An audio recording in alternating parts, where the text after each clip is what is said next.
For 16 years, the Hungarian government built an administrative machine designed to make the ruling party's hold on power permanent. In 2024, that machine faced its first major internal fracture. Prime Minister Viktor Orbán secured his position without relying on military force. He utilized his parliamentary supermajority to pass a sequence of laws that essentially integrated his party's interests into the state's legal architecture. Political scientists began analyzing Hungary as a specific model for backsliding, a nation where the mechanics of democracy, like voting, remained intact, but the outcomes were increasingly guided by the way the rules were written. To understand how a new opposition movement managed to challenge this structure, we have to look at the specific blueprints used to build it. While other authoritarian leaders often resort to jailing journalists, the strategy in Hungary focused on financial exhaustion. Business owners who benefited from government contracts used those profits to acquire independent newspapers and television stations.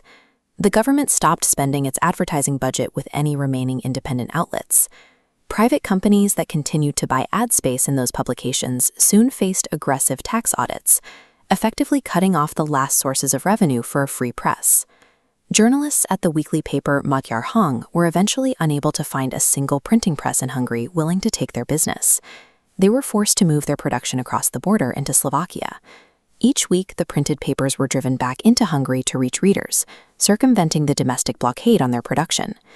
The media landscape shifted into a state-sponsored echo chamber, where the public was increasingly shielded from information that would hold the government accountable.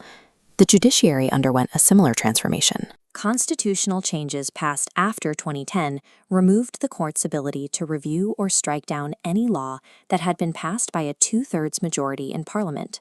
The government then lowered the mandatory retirement age for judges from 70 to 62. This move instantly forced 20% of the Supreme Court bench into retirement, creating a massive vacuum at the highest level of the law. To fill those seats, a new national judicial office was created.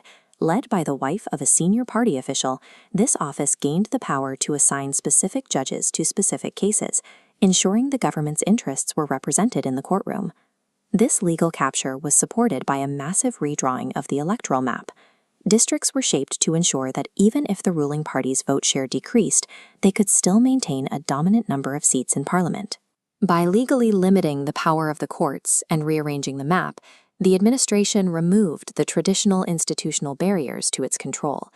By early 2024, the government's control over traditional institutions was nearly absolute. However, this system had not yet found a way to fully regulate the reach of social media. Péter Magyar, a 42-year-old lawyer and former regime insider, became the face of a new dissent. After resigning from his positions, Magyar began using Facebook and YouTube to publish direct accounts of internal government corruption. Because his message was delivered through social media, it bypassed the state-controlled television networks entirely, reaching millions of voters before the government's communication apparatus could develop a response. A multi-million-dollar media capture was suddenly challenged by a single individual utilizing free digital platforms to reach the public directly. The various factions of the Hungarian opposition, which had historically been divided, realized they could only challenge the gerrymandered map by working as a single bloc.